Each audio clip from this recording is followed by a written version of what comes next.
Hey there, and welcome back to the Rice Family YouTube channel. We're a family of 9 traveling from Idaho to Arizona, and today we're exploring Phoenix and Scottsdale, starting with an early morning hike and ending with a fun day in town. You guys ready?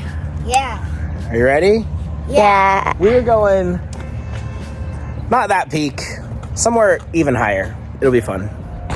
While the rest of the family is still waking up, Darren and the 3 oldest got up early to hike Camelback Mountain. Camelback Mountain is one of the most well-known hikes in the Phoenix area. It gets its name because the mountain actually looks like a hump of a camel when you see it from a distance. There are 2 main trails, Echo Canyon and Cola Trail, but both are considered moderately to very difficult hikes, especially because of the steep elevation gain and the desert heat.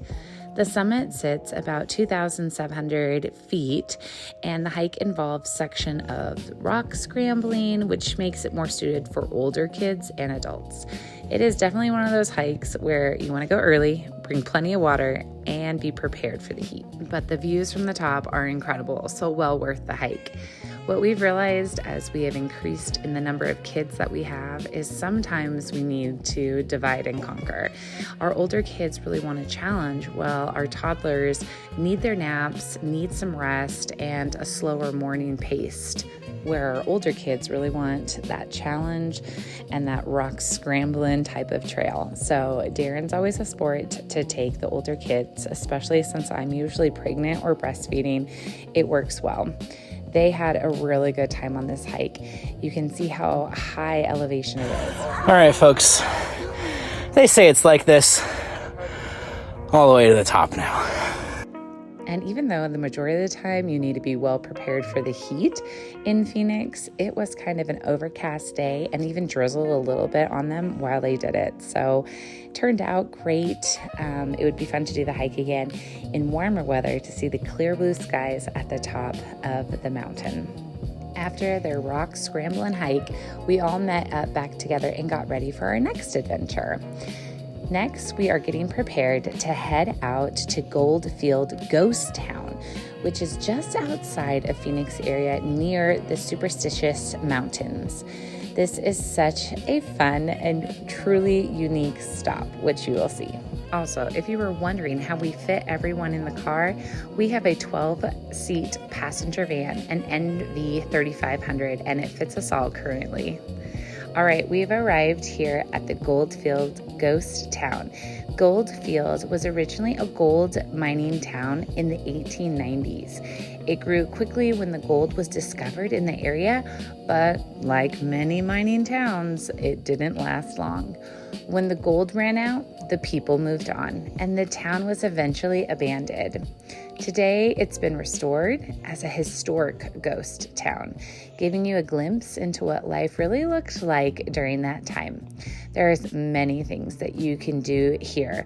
There's a mix of free and paid experiences, which makes it really flexible for families. You can walk through the town, explore the old buildings, watch reenactments, visit shops and small exhibits, all for free. And also, if you're like us, we do love to go around and see what kind of decor gives us a lesson to be learned. And that is, again, free. There is also the paid attractions like a mine tour, train rides, gold panning, and other interactive experiences. We decided as a family to take the train ride. We really debated between the mine tour and the train ride, but with the age differences of our kids, it felt like a good decision. So guys, this is a great place to talk to kids about what life was really like in the late 1800s. They have done a really good job preserving and adding different things into the town to give you an idea of what it looked like and how mining towns worked, why towns would grow quickly and then disappear. And it's a hands-on way to connect history with something that they can actually see and walk through. So for our family, it was a balance of exploring and learning and just letting the kids experience something different. Darren does such a wonderful job bringing to life the different things that the kids are seeing, like looking at a piece of equipment and sharing how it worked and what it was used for. His parents did a wonderful job training him up in that way as well. And then it's just such a special gift to have my parents with us on this trip.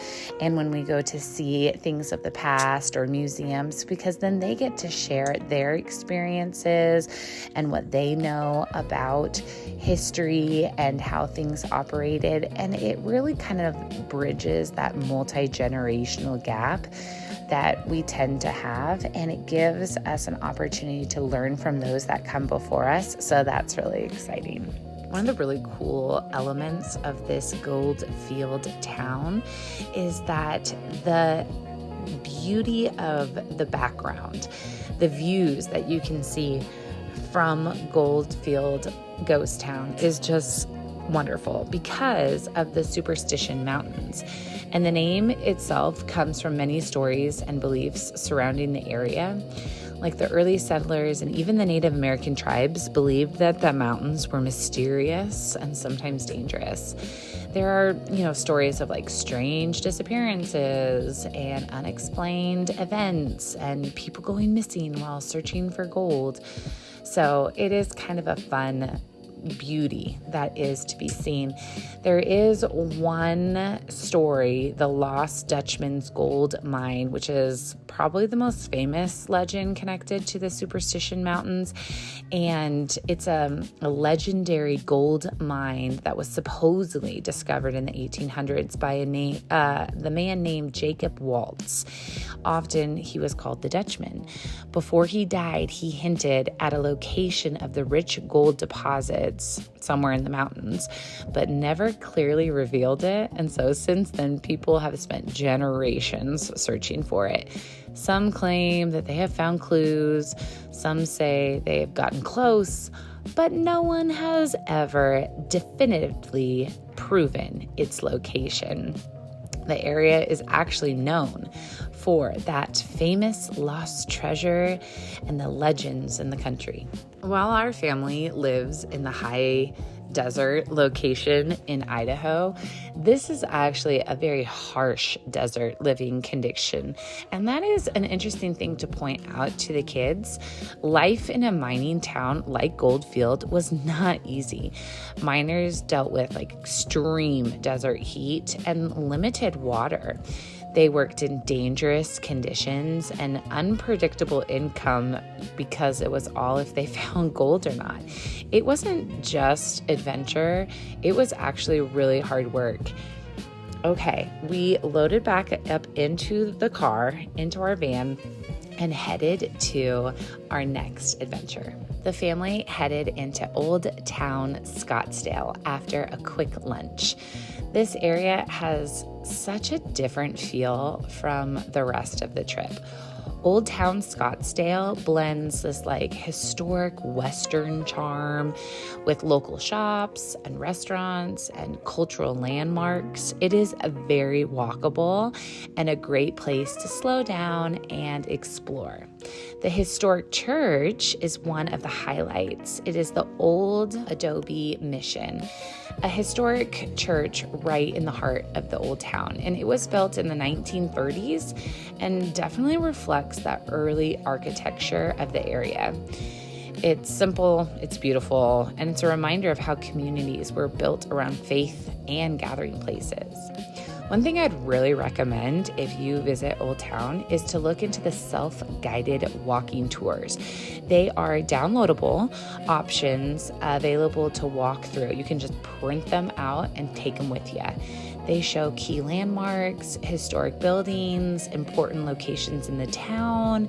I mean, this can turn a simple walk into a really meaningful educational experience, especially with kids who always have the question of why. Why this, or what is this? So we spent our time walking around, exploring the shops, and just enjoying being together. It was a slower pace after a very full morning, which worked really well for our family. In the heart of Old Scottsdale downtown, there's a Scottsdale Historical Museum. It's free, it's wonderful, it's small and short, and it really shows the life that was lived in this area. And if you know our family, we just love a historic museum because it just brings to life the past with visuals, and it gives us a greater appreciation for the future and for the life that we are living now.